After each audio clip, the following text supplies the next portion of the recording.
అబద్ధ ప్రవక్తలు అబద్ధ సేవకులను గురించిన హెచ్చరిక. ప్రభువైన యేసుక్రీస్తు హెచ్చరిక. మత్తయి సువార్త 7:15-21. అబద్ధ ప్రవక్తలను గూర్చి జాగ్రత్తపడుడి. వారు గొడ్డెల చర్మములు వేసుకుని మీ యొద్దకు వచ్చుదురు, లోపల మాత్రం వారు క్రూరమైన తోడేళ్లు. వారి ఫలముల వలన మీరు వారిని తెలిసికొందరు. ముండ్ల పొదలలో ద్రాక్షపండ్లనైనను పల్లేరు చెట్లలో అంజూరపు పండ్లనైనను కొయ్యుదురా? అలాగుననే ప్రతి మంచి చెట్టు మంచి ఫలములు ఫలించును, పనికిమాలిన చెట్టు చెడ్డ ఫలములు ఫలించును. మంచి చెట్టు చెడ్డ ఫలములు ఫలింపలేదు, పనికిమాలిన చెట్టు మంచి ఫలములు ఫలింపలేదు. మంచి ఫలములు ఫలింపని ప్రతి చెట్టు నరకబడి అగ్నిలో వేయబడును. కాబట్టి వారి ఫలముల వలన మీరు వారిని తెలిసికొందరు.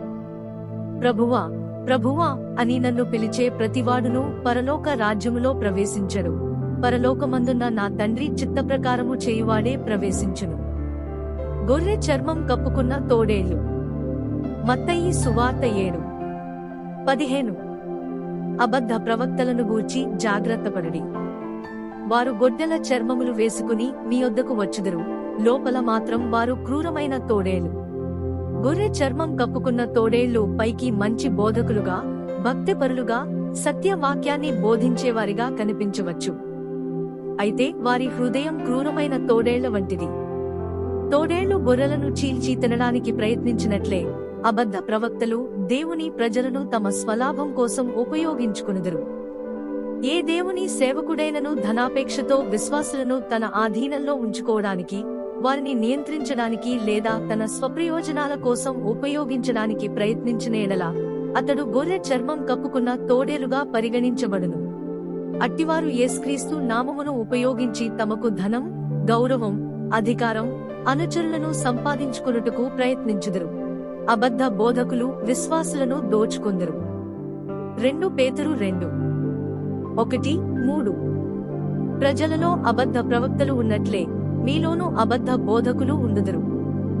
వారు రహస్యముగా నాశనకరమైన భిన్నాభిప్రాయములను ప్రవేశపెట్టి తమను కొనిన ప్రభువును కూడా తిరస్కరించి తమ మీదకు త్వరిత నాశనమును తెచ్చుకొందురు.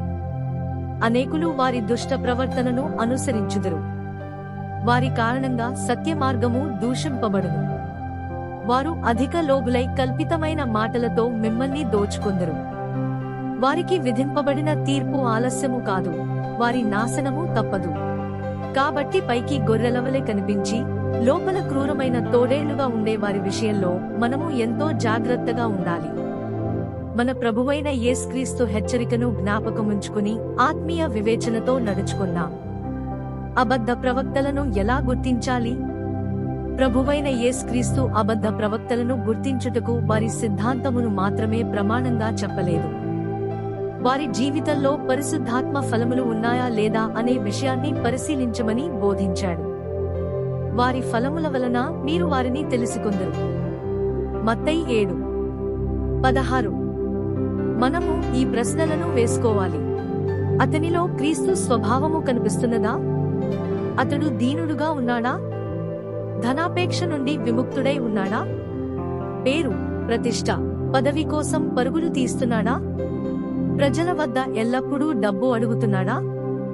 మారుమనస్సు, పరిశుద్ధత, దేవుని భయము, యేసుక్రీస్తు ప్రేమ, నీతి మరియు దేవుని తీర్పు గురించి బోధిస్తున్నాడా? అతని వ్యక్తిగత సాక్ష్యము మరియు కుటుంబ జీవితం దైవభక్తితో నిండియున్నదా?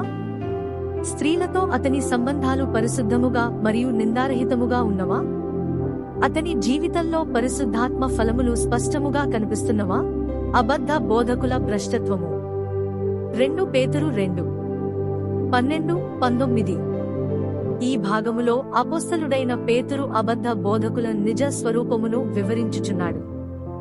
వారు వివేకము లేని మృగముల వలె ప్రవర్తించుదురు, తెలియని విషయములను దూషించుదురు, భోగాసక్తి మరియు వ్యభిచారములో జీవించుదురు, లోభిత్వముతో విశ్వాసులను మోసగించుదురు, బిలాము మార్గమును అనుసరించి ధనమును ప్రేమించుదురు, నీళ్లు లేని బావుల వలె, గాలికి కొట్టుకుపోయే మేఘముల వలె వ్యర్థమైన వారే యుందురు.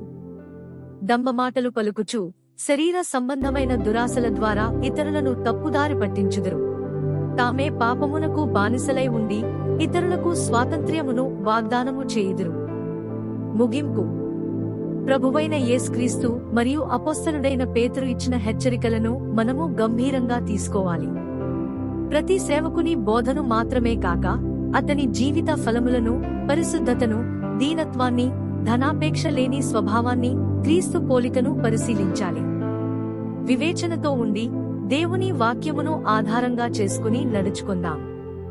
అప్పుడు అబద్ధ ప్రవక్తల చేత మోసపోకుండా ప్రభువులో స్థిరంగా నిలిచి ఉండగలము. దేవుడు మనందరికీ ఆత్మీయ వివేచనను అనుగ్రహించి సత్యములో నడిపించునుగాక. ఆమెన్.